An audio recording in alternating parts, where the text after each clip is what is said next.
Welcome back and happy Thanksgiving, everyone. It's Thanksgiving 2020 with the COVID virus thing going on, the spike. My daughters aren't going to make it home this year, so that's a little sad. It's just my wife and my son and I. I grew up in a big family, and it wasn't just holidays, but literally every Sunday. All of my brothers and sisters and their kids, and we took our kids, and we'd all go back to Mom's for a Sunday dinner. It was a potluck. Everybody carried in and contributed, but I swear I think Mom always cooked just enough to feed us all if we hadn't brought anything. But it was a good time, and so family's important to me. So it's a little sad that my daughters aren't here. But I'm not going to focus on the negative.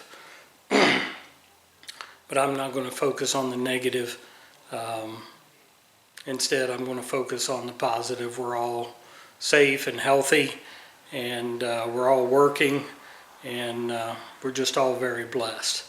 I'm just going to do a real quick update on what's been going on. I haven't got to work on the engine very much in the past month, an hour here and an hour there.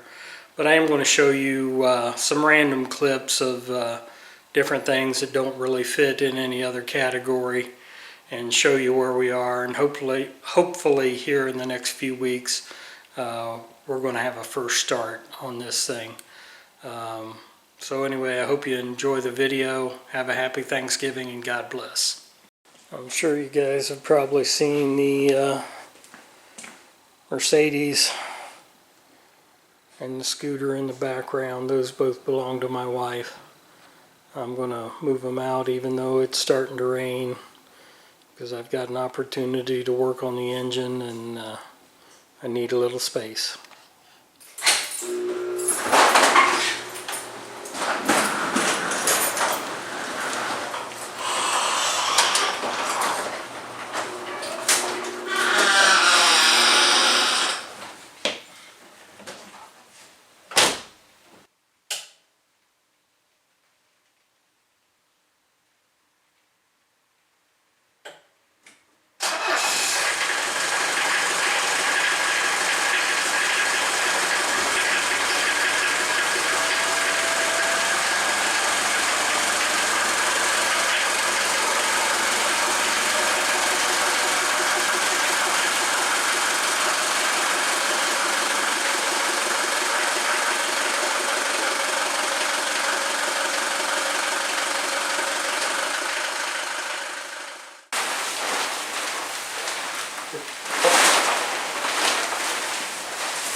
Okay, as you probably saw in the opening clip, this is starting to look like an engine, but several of these items aren't actually installed. I just had the carburetor sitting on there.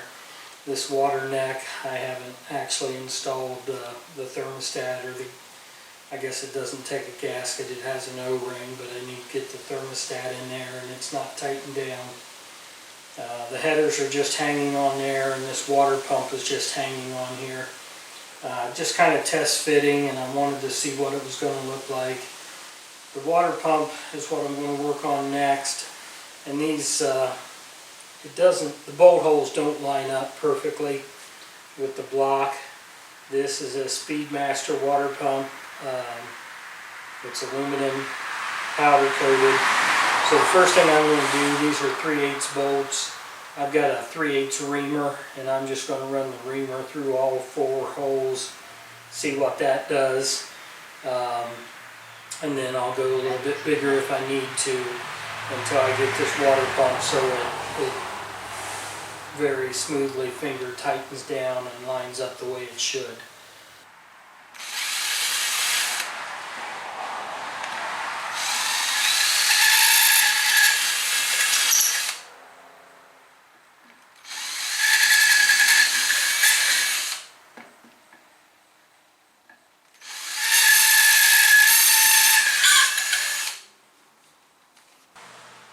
Okay, I got these holes reamed out. Again, that takes a 3/8 bolt, but it wasn't lining up. It was binding and trying to get the bolts in the hole. They were crooked where something was off. It may have been the pump or it might be the block. But regardless, those are a 3/8 bolt, so I started with a 3/8 reamer, and that took a little bit out, especially on the outside edge of the pump, but it did not even remove all the powder coat paint in the hole. So 3/8 is 0.375 inches. I went up to a 0.40 inch reamer and reamed those holes out again and tried it again. It was much better, but still not quite perfect. So my next size reamer was 0.42 inches, and I went ahead and reamed that out. Now it bolts up perfectly. That gave just enough extra room in the holes for everything to shift a little bit and line up. But while I was test fitting, I'm still learning. I've changed water pumps in the past, but I've always gone back with stock replacements. This time I'm using this electric water pump, and on the left side, the passenger side, you'll notice there's this extra hole at the bottom. That's a coolant bypass hole.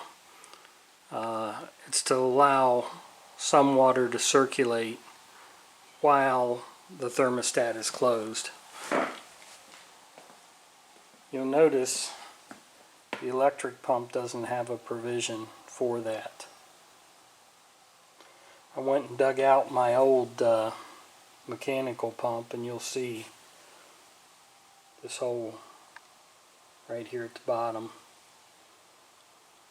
So that lines up with that, but the electric pump doesn't have it, so I'm going to have to block that off.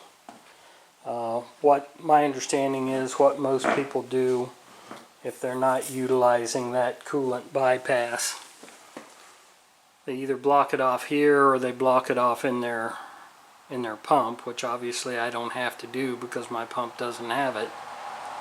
And then they drill some holes in the thermostat to allow some water to continuously cycle even when the thermostat's closed. So that's what I'm going to do. I'm going to block this off. So I'm going to tap this hole and plug it, and then get my water pump mounted. Okay, I'm getting ready to modify these Summit Racing headers. I bought a set of Hedman ceramic coated headers, and I hung those on the engine just to see how they were going to fit and what it was going to look like. But then I glanced at the instructions, and it said that breaking in an engine creates higher temperatures, which can damage the coating on the ceramic coated headers. So they don't recommend engine break-in with their headers on it. So anyway, I went to Summit and bought the cheapest set of headers I could find for break-in. Summit does say that paint on these is not a high temperature paint, that it's just for preventing rust while they're in storage and when they ship.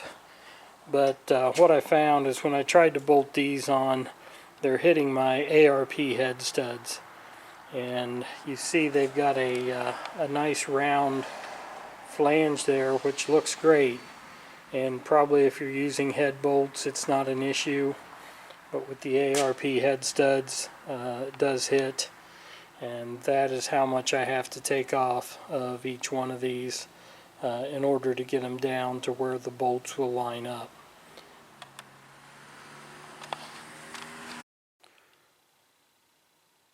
You'll see the engine's on the run stand. I don't know that I'm going to make a video on this run stand. It's, for the money, I guess it's a decent stand. My biggest complaint about it is the instructions for assembly were just horrendous. I mean, just absolutely horrendous. And like I said, for what you get with it, it's not a bad stand, but you might as well throw the instructions away. The the picture on the box was the most help. I did find one guy who had a video on it on YouTube that it wasn't real thorough or detailed, but it gave you a couple clues that helped you get started, and that's the main thing. So I'm just going to show you this real quick. I think the video itself will help you to put it together. You can see that there's 3 lengths of these black bars, and they stair step. The shortest goes in the front. It hooks up to your motor mounts. The round piece that the bolt goes through for the motor mount was too long. I had to cut that off on both sides. Then you've got this this next piece here, which I'm not real happy with how it bolts up, but you know, I think it's going to do. And then you've got your tallest one, which has your control panel and your fuel tank on it.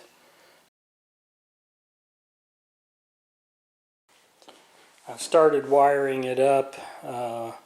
You'll notice these are black painted headers, and I do have ceramic coated headers for when this engine goes in the car, but the instructions with the ceramic headers says that an engine break-in will produce enough heat to damage the finish, and as expensive as those are, I didn't want to risk that, so I bought a cheap set of headers for the engine break-in, and to keep my neighbors from calling the cops on me, I got a set of mufflers and put on it just to try to quiet it down a little bit during engine break-in. We've got the water pump on, we've got the alternator on, still got to mount the fuel pump, got to get the carburetor mounted, got to get the water pump wired, and I don't know, we're getting very close to being ready to run this and break it in.